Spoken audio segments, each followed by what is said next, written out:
This space between Manchester City's defenders and the midfielders is one of the many issues that this Man City side and Pep Guardiola had to deal with, but ultimately failed to do so as they lost to an all-dominant, all-conquering Liverpool side 2-0 at Anfield in a scoreline, if we're being honest, that absolutely flattered them. Because this was the big game of the weekend, because historically Liverpool versus Manchester City is going to be a big title decider. But I think we came out of the game thinking to ourselves, one, wow, how good are Liverpool? And secondly, going, wow, how bad are Manchester City?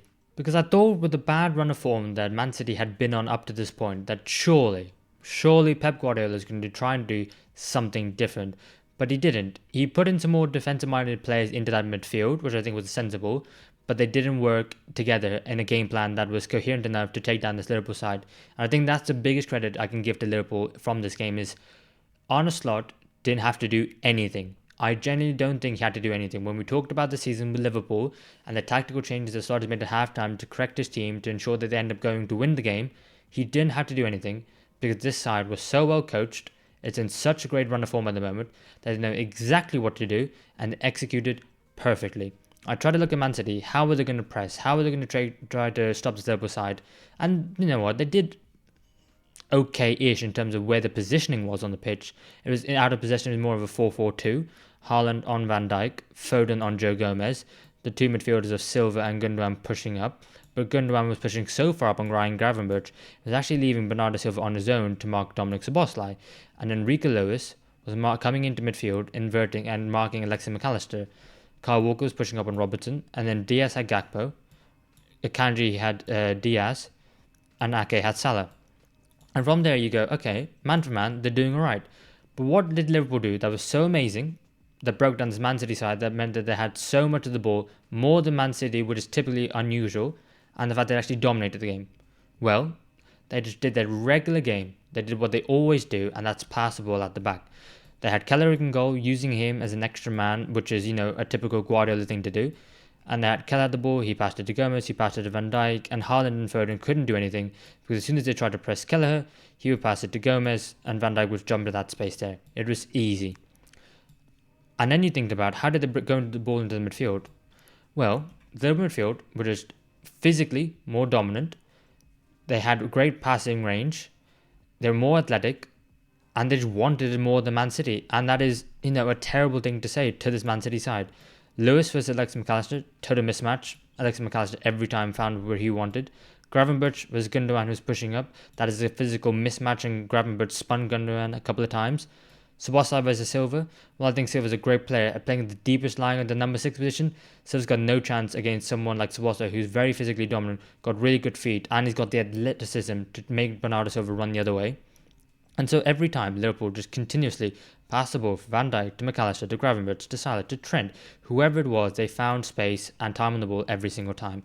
And I really want to highlight, and if I can draw a box here, this part of the pitch for Liverpool, because it wasn't just that. If you move Szoboszlai to here as well, this part of Liverpool's right hand side absolutely dominated Manchester City, and Man City couldn't get anywhere near them. Ake was doing okay versus Salah, but what ended up happening was Diaz ended up floating a little bit more to the left hand side, and the left hand side is really more natural, and ended up playing striker in this game. And Salah was coming into here, and Akanji and Ake between them couldn't handle Salah. Like I said, Gravenberch and Gundogan, complete physical mismatch. Szoboszlai versus Silva. I mean, in terms of athleticism and running power, Szoboszlai has Silva on toast. Matheus Nunes kept on, being played out wide on the left, and so Trent Alexander-Arnold just had time and space on the ball whenever he wanted, and that's exactly where the first goal came from. And like I said, for some reason, Pep Guardiola decided that he needed Matheus Nunes, who's a very good player, he can do a decent job out on the left wing. He decided that he needed to stay very wide, and there he is at the bottom of the screen right there. And where's Trent Alexander-Arnold, his man who's making the pass for this goal, starting the play, starting the attack? He's right in the middle of the midfield, and what's the best part is you can see the amount of Man City players around Trent.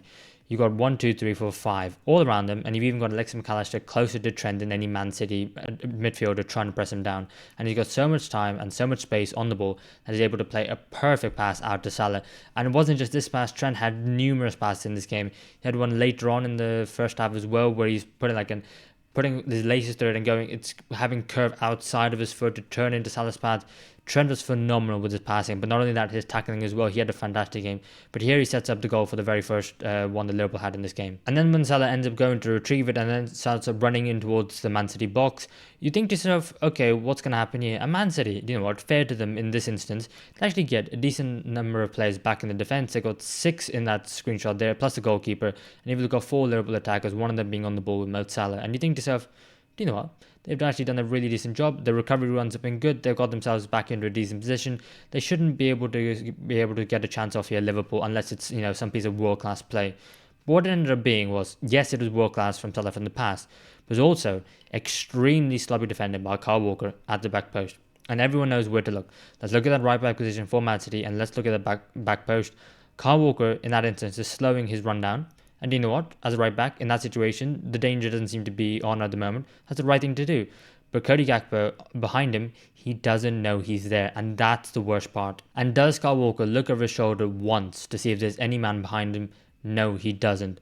And Cody Gakpo times that run perfectly into that back post. And I'm absolutely certain that is something that they've worked on, because of the fact that Kyle Walker has been a little bit of a liability now for a couple of weeks so far this season, not only that, a little bit last season as well, and he switches out defensively. What is he doing here? He's looking to see where the ball is. He's trying to look at Mo Salah, and he doesn't look over his shoulder once to see Cody Gakpo, and Mo Salah with a world-class pass to Kanji, past Diaz, in between him and Ortega, and to the back post, where Kyle Walker should be clearing it off the line, but he isn't, and Cody Gakpo is. And let's just go back to the tactics board for a moment, because like I said, it wasn't just Liverpool playing the ball in between the defensive midfielders and breaking through Man City's very poor press that meant that they got through and got attacks. It's also the fact that the wide men, like I said, Kyle Walker versus Cody Gakpo, Nathan Ake versus Mohamed Salah, and Akanji versus Diaz at times as well, even though you don't think of Diaz as being, you know, aerially dominant. It was the long balls to them, Van Dijk to Salah, Joe Gomez to Cody Gakpo, and sometimes it was a straight run on the ground to Luis Diaz, whether it was here, whether it was a clearance and the Diaz was beating Diaz and Kanji, causing them a massive amount of trouble. Every single time, if that Man City press was really high up, Liverpool were able to turn them and be able to play a long ball. The wide men would win a 50-50, and all of a sudden they'd be away. And like I said, the athleticism of the Liverpool midfield, Szoboszlai, McAllister, Gravenberch, Trent at times as well, Andy Robertson up and down the left-hand side. They were able to run through Man City's time and time again, which meant that Man City had no chance in this game. And I think part of the reason why Liverpool didn't score more goals in that first half when they absolutely could have, and they had the chances to do so as well, is because of the fact that they didn't realise or were surprised by how bad Man City were. They were going, wait, this is Man City? This is the side that we've been competing with the title for the last 7-8 years, previously under Klopp and now with Slot? This is the side who, you know, we always struggled to win the league against. This Man City?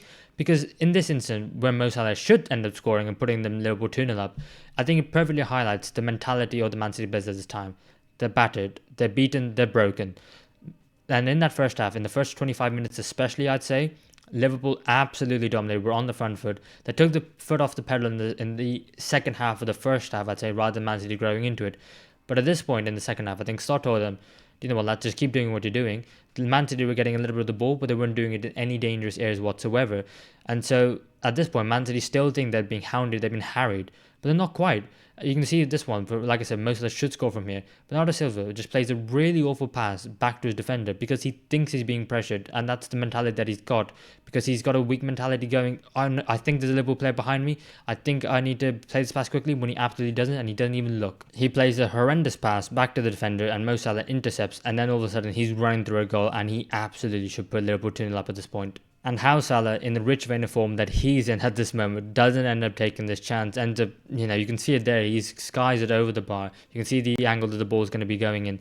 He should really be putting Liverpool 2-0 up. And at that point, I got a little bit worried, just because of the fact that I thought at that point that Man City were getting a little bit more, too much possession of the ball than I think Liverpool would have liked them to have. I think when they were clearing the ball, they weren't winning as many 50-50s in the defensive half. I think that came from Akanji moving into midfield as well and trying to, impose some sort of physicality in there. And then Pep Guardiola finally made some changes, but I thought he needed to make it half-time. And at that point, when you should really be 2-0 down if you're Pep Guardiola, and just as luckily thanks to the fact that Mo Salah missed something he should, you end up finding yourself, still at 1-1 at that point. And so what does he do? He takes off Ilkay Gundogan, he takes over Mateus Nunes, and sorry they're a slightly different colour, but he brings on Jeremy Doku and Savinho as well, puts Bernardo Silva further into midfield, Rico Lewis into midfield as well, Savinho on the right hand side, Doku on the left, and then they start to give Liverpool a little bit of problems. Trent all of a sudden isn't, closing. If Doku was out here, if that was Mateus Nunes, Trent is out to him like a flash and he's trying to close him down, win tackles, had a great game in that respect, but then all of a sudden he's backing off Doku a little bit, letting him dribble. Is he going to go left? Is he going to right? What's going to happen? Same with Andy Robertson as well on the other side. He ends up being a little bit more passive and less aggressive towards Savinho because the trickery, the pace that they have as well as the quality, and so they could really do something there. And so then they start to create something with Haaland and Foden. But the issue comes is they don't end up creating too many chances from it. Even when Kevin De Bruyne comes on, it's too late in the game, and the chance that he gets is because Virgil van Dijk is being sloppy on the ball in possession and tries to do something silly when he should just make a simple pass back to the goalkeeper. And from that in that second half, 2 shots on target in the whole of the second half, 1 shot not even on target in that first half. Man City had an absolute stinker. And I think the fact is that, despite the fact that Liverpool's bench looked a little bit weak going into this game, they've picked up a couple of injuries, and I think, but the players that they have who are experienced in this Liverpool squad, not necessarily in terms of age, but in terms of being in and around the first team, they know exactly what the roles is and they know exactly what they have to do. And Trent Alexander-Arnold, picked up a little bit of an injury before the national break, not fully 100%. Gerald Kwanzaa comes on and you think, it's going to be Kwanzaa centre-back and Gomez right-back. No, do you know what? On a start, no, Joe Gomez is doing a great job at right centre-back, had a great game. I'm not going to move him. Gerald Kwanzaa, you got in right back. And he, Doku really didn't do much. You also had Cody Gakpo going off in that one. Darwin Núñez coming on. Luis Diaz going to the left and Núñez going up top. And Núñez, who's someone who's really, really impressed me so far this season, not necessarily in terms of his goals and assists, because he's got a couple and a handful, but not too many, but his off-the-ball work, his running, his dedication, his link-up play, something which, we were always asking about Núñez. Can he get that refinement in his game? Can he, take it to the next level in that regard? And then when he starts adding the goals and assists to that as well, all of a sudden, you've got the baseline off the ball, but then you've got the goals. That is a world-class striker you could potentially have. And it's Darwin Núñez who makes himself a nuisance, which Liverpool end up using to get themselves a second goal. And like I said, Man City had many issues in this game. And one of them being that Liverpool absolutely exploited that space in between the defence and the midfield. And that's exactly what they did for this second goal. Because this is Man City trying to press, trying to get for the goal, trying to get back into the game and equalise at 1-1. And this is a long ball by Caoimhin Kelleher and the centre-backs, and I think it shows with the lack of confidence and the results of late for Man City that it's rock bottom. And you got players like Diaz and Núñez who are absolute dogs. They will run and run and run, and it caused Man City so many issues. In fact, I think there are multiple individual errors in this point, but it's also really great play, really great team play by Liverpool. Because credit to Núñez, he causes Diaz a lot of issues and he ends up getting the ball off him. Kyle Walker there, in my opinion, doesn't necessarily have to go for that ball, but I can understand why he has. So I'm not going to have an issue with him here. I will in a second. And then Manuel Akanji, I think he's just strolling back. He needs to be level with Ruben Diaz. Mo Salah's offside, so there's no need to worry about him here. And like I said, Akanji needs to be a little bit deeper, so wherever that ball ends up going, he can deal with it more effectively. But then also Kyle Walker, while, what we're talking about, is he done? Is it over for him? He's still got the pace to maybe not beat a player anymore, but still be level with like a Luis Diaz. There's no need for him to be lunging in this moment. And, if he misses out here, it's a goal. And it doesn't end up being a goal, it ends up being a penalty. But like I said, 3 players who, in my opinion, all should have done better. And maybe it was last season before, they absolutely would have. And then, no complaints from me. This is absolutely a stonewall penalty. Luis Diaz, yes, he jumps a little bit. Yes, Ortega still catches him, though. And he has to jump, because if he doesn't, then Ortega is, clattering him and he could potentially have an injury. So he does the sensible thing of jumping. Ortega still catches him. And that is obviously, yes, a stonewall penalty. I don't think Man City can have any complaints. And then, of course, Mo Salah. Of course he does. This time round, although he didn't against Real Madrid. He then corrects his mistake he made, and then he ends up scoring the goal to make it 2-0 to Liverpool. And at that point, Pep Guardiola decides to then bring on Kevin De Bruyne. But if we're being honest, at that point it was far too late. Liverpool, with the control they had in that game, the dominance they had in the game, and the fact that Man City made it so easy for them at that point, that Liverpool were just so full of confidence that they weren't going to give it up anyway whatsoever. So I think for Man City, I want to talk about them first in my final conclusions, because I really want to end the video talking about Liverpool and how brilliant they were. I think Man City, there's no way you can fix this because you're stuck with the players that Pep has at the moment. You've got to maybe wait till January to recruit someone else, but you've got to find a way of getting the best out of these players right now. What that is $1 million question at the moment because they're playing so poorly, and I think everyone is having a go against them that is exposing their weaknesses more and more often. And really, you had Rodri, who was just linking everything up, covering it all up, and making sure everything was okay. They don't have anyone else of that profile in the squad, and I think it's going to be a difficult month of December as well for Man City going forward. But for Liverpool, and that's how I wanted to end the video, I think they had a fantastic game, and this is one where it should have been more difficult for them. They should have found it more harder to create chances. They should have found defending a lot harder as well, and they found it hard in some instances. But I'll be honest, it was such a walk in the park for them. It's criminal to even call it a walk in the park if we're being honest. I think Kelleher, when he was called upon, was brilliant. Trent Alexander-Arnold defensively against Martinez, absolutely pocketed him. And then not only that, going forward, his balls over the top were incredible as well. And people might be talking about his attack returns not being there, but his involvement in the build-up to the goals as well is phenomenal. Joe Gomez coming in for the injured Kanate, fantastic. Virgil van Dijk could have had a hat-trick of headers. I mean, his XG from set piece as well was incredible. Should have maybe had at least one, probably two. And, if on another, he could have had a hat-trick as well. Robertson did really, really well. He didn't really have a Man City player out on that right-hand side because everyone was trying to invert into the midfield to try and gain control. But he was phenomenal as well up and down the pitch. McAllister, Gravenberch, Szoboszlai dominated that Man City midfield. They could not handle with them whatsoever. Luis Diaz, doing a phenomenal job out of position in the centre striker role. Cody Gakpo on the left-hand side scoring yet another goal. And Mohamed Salah, of course, he's him. And then finally, Arne Slot and this Liverpool side. 11 points clear of Manchester City at the top of the table. 9 points clear of the two teams behind them in Chelsea and Arsenal.